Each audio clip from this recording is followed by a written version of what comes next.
Look, got the dog, Ella. Ella, do you want to say hello? Come on, she goes. She's not interested. Come on. Say hello. Say hello. Give me a kiss. Give me a kiss. Give me a kiss. She's a bit better. Woo. So I've just had a big curry, no rice. The way I do my curry, so it's keto, is I get the curry, I cook it with onions, garlic, tomatoes. I had a bit of chili sauce. Hi, and then that's keto. I did have some strawberries after. So I've got the beautiful dog with me. So the heat wave is cooling down now. We've got a breeze. Hi Terry. It's way too hot today, all day, and yesterday. Unbearably hot. It's still beautiful and mild and warm, but there is a cooler breeze. So I thought, I'll take Ella for a walk. How's Terry? All right, Terry? So we've done a few interesting lives today, guys. We're heating up even more in Alabama. Hi, Stacey. Well, England doesn't normally get this hot. It doesn't. This is like, I didn't enjoy today, and even last night I didn't sleep properly because the heat was too much. It was like being cooked. There's no aircon in our house. So, well done, Terry. So basically, no topic. Just thought I'd go live quickly. I don't know if any of you guys have noticed, I have intentionally changed how I defend. I still bring up the topics that we need to bring up concerning, Priscilla and Memphis Mafia and stuff like that. I still bring it up, but I'm trying to be a bit kinder. Hi, Richard. Hi, Richie boy. Woohoo! All the boy racers around here. Look, they just stuck the thumbs out. We're getting all the boy racers around here, guys. I think there's some kind of car event. Yeah, so I don't know if there's been a conscious effort. Yeah, I thought today's lives were good. We did a couple of lives. We did a couple of Grease reaction videos to the Count guy. What's he called again? Count Mozart, which I really like his channel. I thought his take on Grease was very good. The thing I like about Count Mozart, and I think, isn't his assistant called Bella? She looked beautiful today, actually, in her sandy gear. She was dressed up like Olivia Newton-John in the tight, the tight thing that she wears at the end of the Grease movie. I thought she looked good. But I really liked his honest take on Grease. He looks odd, Richie boy, but he's supposed to. Yeah, isn't that the theme of his channel, is that he is an eternal vampire. That is his theme, I think. I like his personality. Yeah, he's got the funny contact lenses in. All my arm's definitely starting to ache already. I forgot my phone stand, so I'm doing the whole hold the arm in the air bit, and it's hurting my arm. Hang on, guys. We're gonna do the whole swap the arm bit. We're gonna swap the arm every time it hurts. The eternal vampire god. Is that what it is? Hang on, 1 second. I like him. Don't forget, his channel's very interesting. It's not just doing Elvis and Grease. It's many topics. I'm not having a good hair day, am I, guys? Whoops. So yeah, as I was saying, I just mentioned it to Richie Boy just now. Richie Boy was talking to me on Messenger. I purposely have changed how I'm defending. I'm trying to be a bit, I think kinder is the right word. I'm trying to be not so brutal on my defending. I'm trying to, obviously when I get passionate and I'm full of energy, and I'm sort of really hell-bent on getting my point across, I think sometimes I forget myself a little bit. Let me just get past this person. I'll show you the sky. Let's just show you the sky, guys. You can look at the sky. Look how beautiful the English sky is. Beautiful, actually. Look at that view, guys. How gorgeous that is. Beautiful. It's a new housing area there. Right, let's get past these people.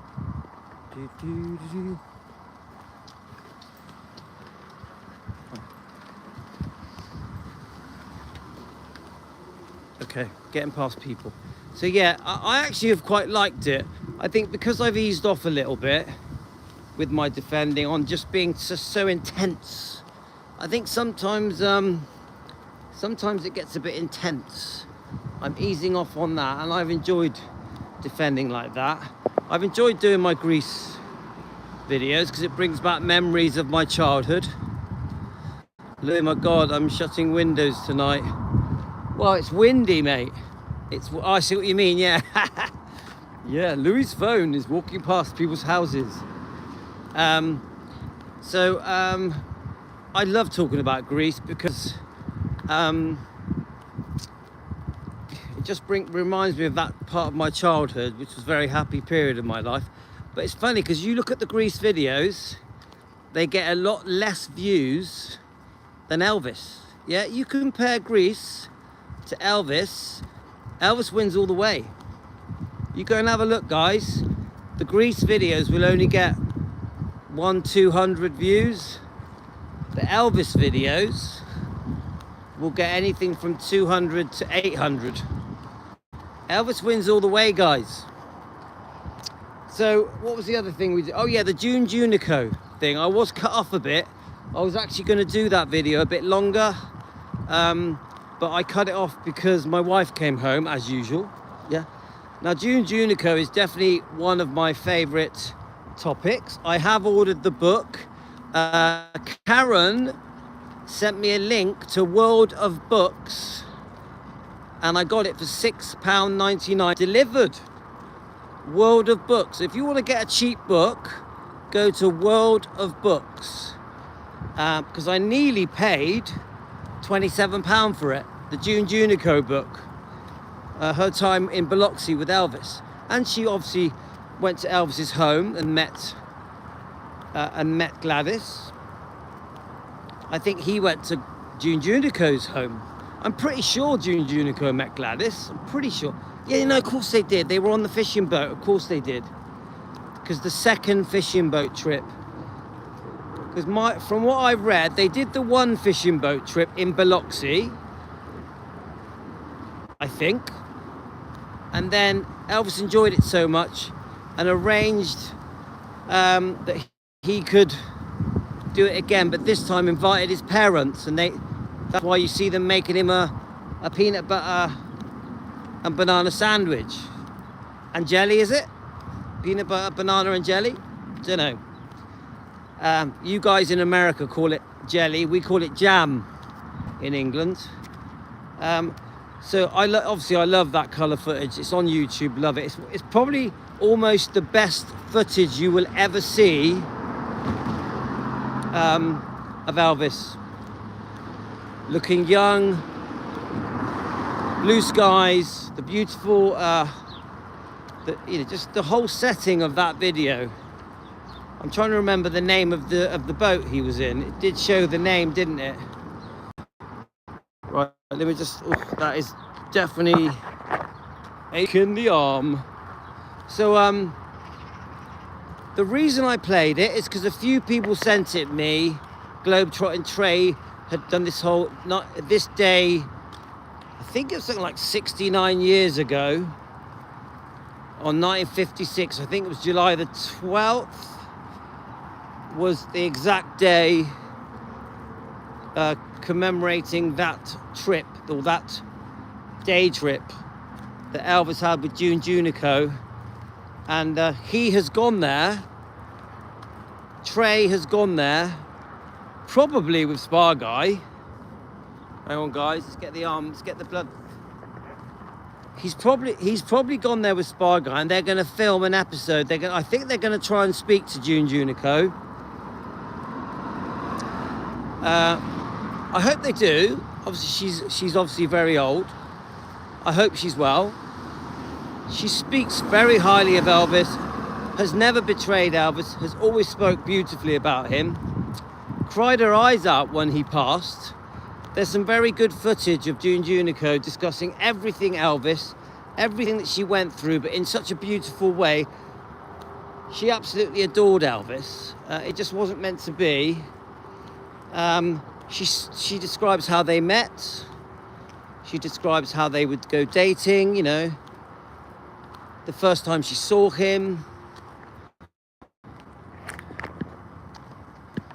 I'm pretty sure she describes meeting Gladys. I think she does. I'm a bit unsure about the Gladys bit. I'm pretty sure she went to Elvis's home as well. I know that he went to her home. I'm not sure if she went to Elvis's home. Which house was Elvis in 1956? Had he bought Gracelands? I don't think he had. I could be wrong, guys. What was the date? You learn, guys. I don't actually know the date Elvis bought Graceland, so I know that YouTubers, the Elvis fans, are going to tell me. You guys are going to tell me. I should know. You're going to be like,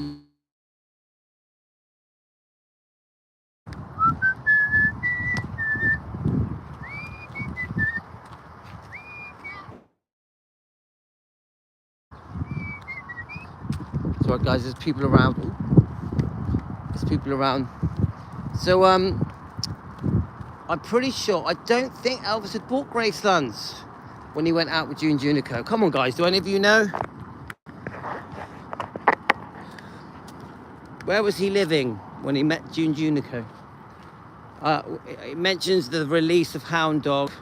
I think it sold something like 1 million copies very quickly. As far as I know, Elvis took out a very small mortgage. He paid most of it cash and a very small mortgage to buy Graceland, and then paid off the mortgage very quickly. So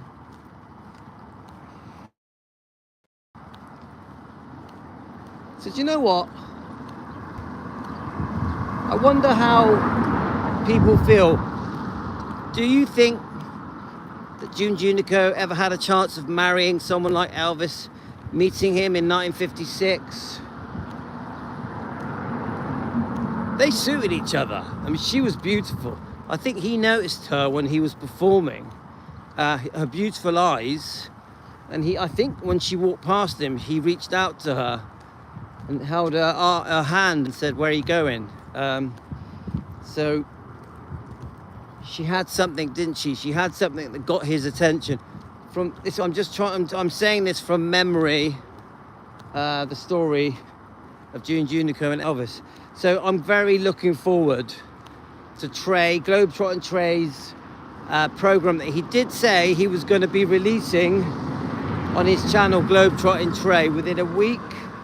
I'm interested to know if Spa Guy is involved with it. He probably is, isn't he? I know Spa Guy's very busy at the moment with the launching of the Tiger Man Dojo. I'll tell you what, guys. The more I watch the dojo, the Tiger Man Dojo, the more I realise that I'm very impressed with it. I think it's fantastic. I would love to go there. I think anybody that doesn't go there that's in Memphis is missing out, because it's amazing. Obviously, I think Spa Guy was advertising that he's going to be there on a certain date.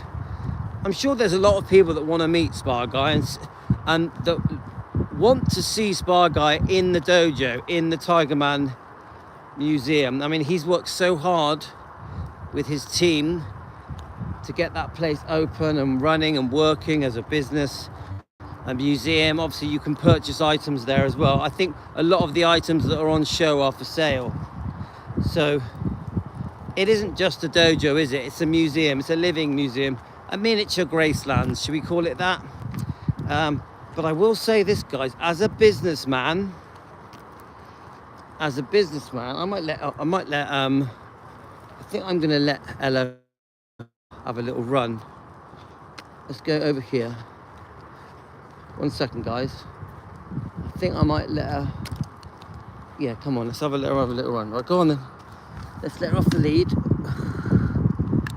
Woo! Let's let her have a little run. Come on. So I will say this, you know I run businesses. I have set up quite a few businesses in my life. Very young. I think I was only about 19 when I did my first business. Everything was a gamble. It was all done on a shoestring. We were selling our cars, and we really did. We were little bank loans. We really did set our business up from nothing because we had nothing. And then you just hope that when you open your business that you have customers, and then enough customers come in to pay the bills firstly. Because let's face it, guys, when you run a business, you're paying the bills first. You've got debts, rates, tax, stock, staff, and your wages is the last thing. Your personal wages is the last thing you allow yourself to take. I would say a lot of businesses run in debt. Many of my businesses at first just ran in debt. In fact, I would say all of them. It's funny, when I did my bookkeeping for my businesses, my accounting, when I was trying to work out with my twin brother to make a business viable, I always did my figures as if the business was going to fail. I always did it like, well, okay, if it all goes wrong, what is my backup plan? I always did that. And it worked for me. It worked for me. Thankfully, they always worked. But what would happen is this. They would work for a year or two, but then they would have a bad year. So then I think at the peak, I had about 5 businesses all running together. So if one of the 5 was doing bad, the other 4 would carry it. If 2 of the 5 were doing bad, the other 3 would carry it. So this is how we managed to sort of get through the bad patches of businesses, because businesses always have phases that are good, bad, very good, very bad. Where's Ella? Here she comes. Ella, come on. What are you doing? My hair's getting winded about. I definitely need a haircut. My fringe is too long now. So obviously, guys, I run bars, pubs, nightclubs, chip shops, fish and chip shops. We had a cafe, 2 cafes, amusement arcade. I even had a gift shop. My first business was a gift shop, a tiny little small gift shop. So very exciting, but when you're in business, you do work too hard. You do too many hours. You don't have any holidays. Your wages are pathetic. You struggle through. You work 7 days. The type of business that we had was 7 days, 7 nights. So we didn't have a holiday for 20 years. We were obsessed with our businesses, me and my twin brother.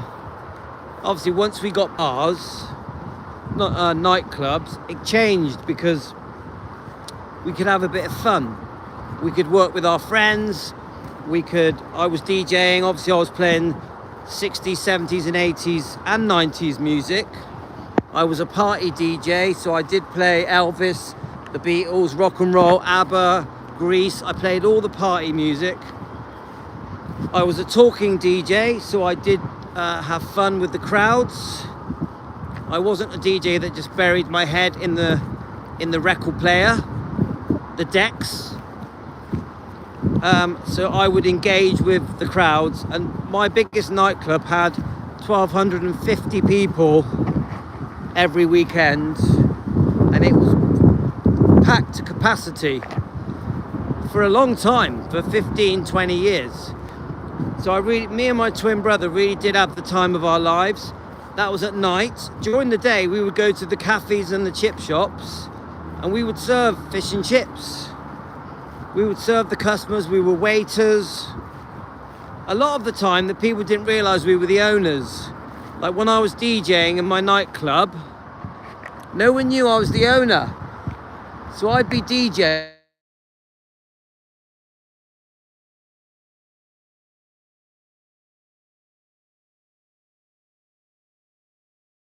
Sorry guys, I'd be DJing in my nightclub. Obviously, at one point we had five discos, yeah? So I'd be DJing in my nightclub, and the people would come up and talk to me and do requests. And sometimes they would ask, oh, who's the owner, you know?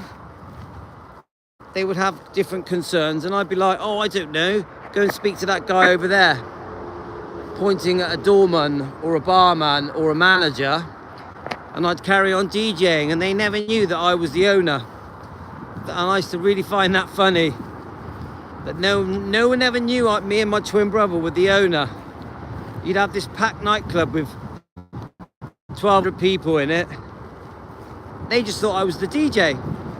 I like that. I liked that they thought I was just the DJ. They didn't realise that really I was the owner.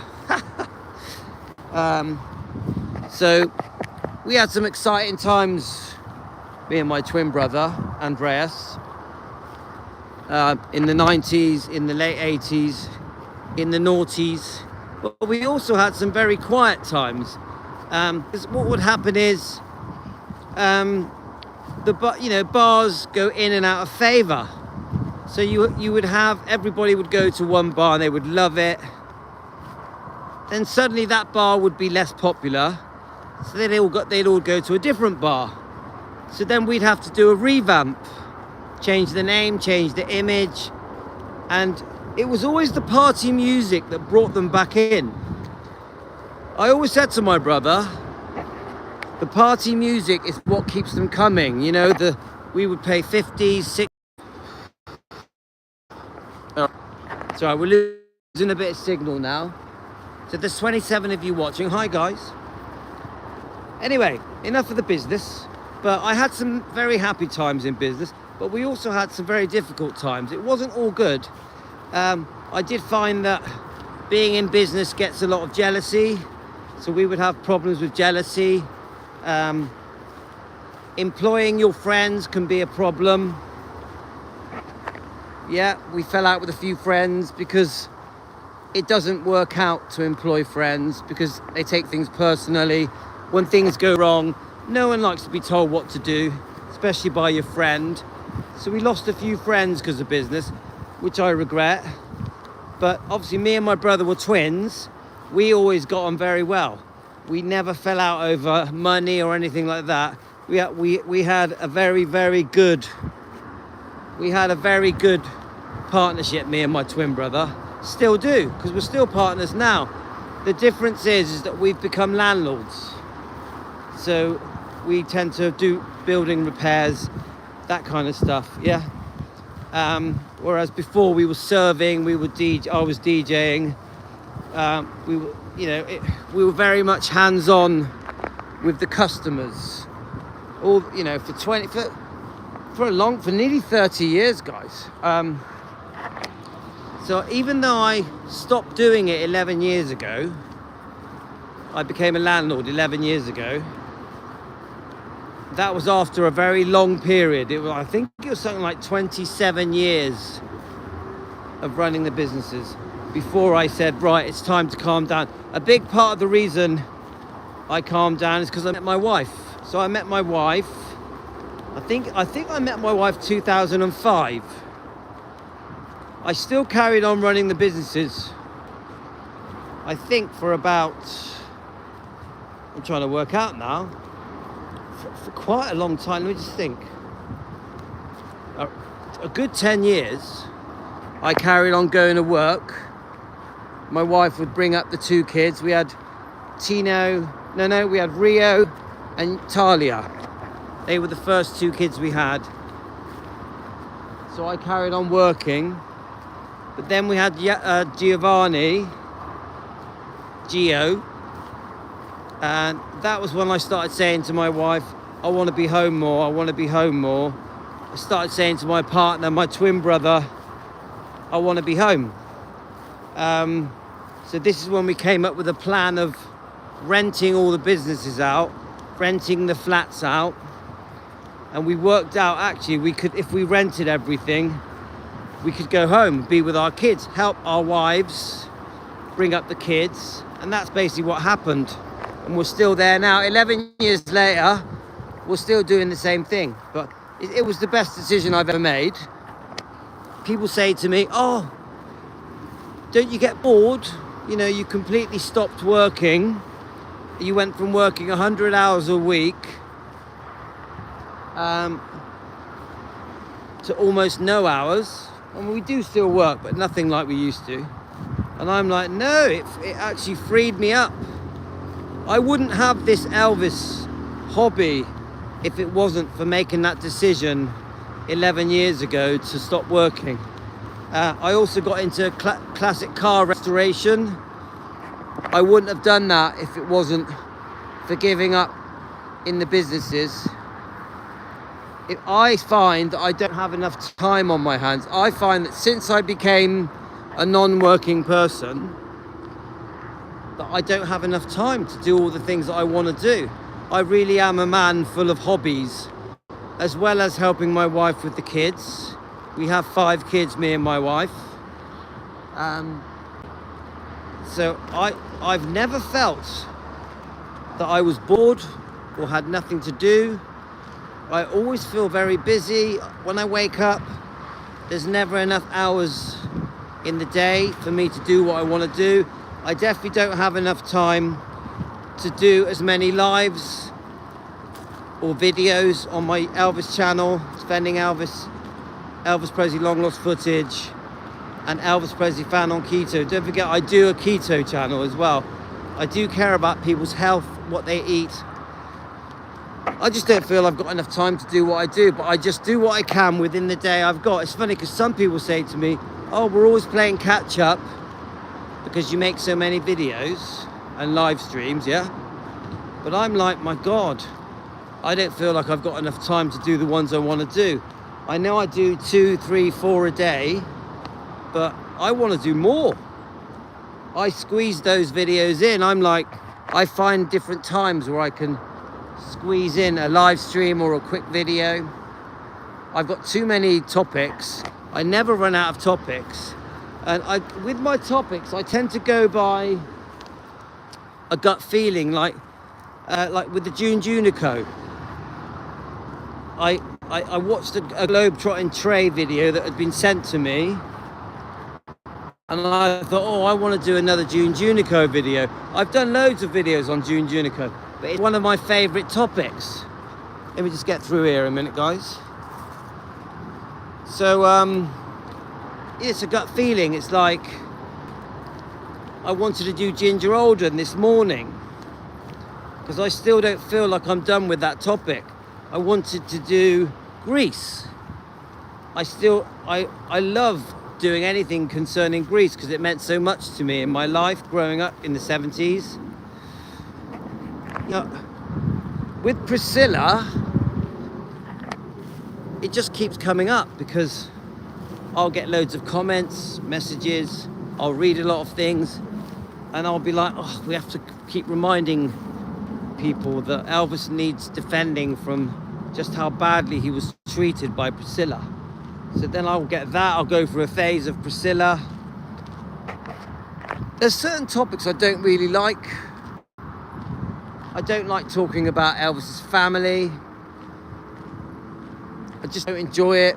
Like, I'm on about negative things concerning Elvis's family. Positive things I like.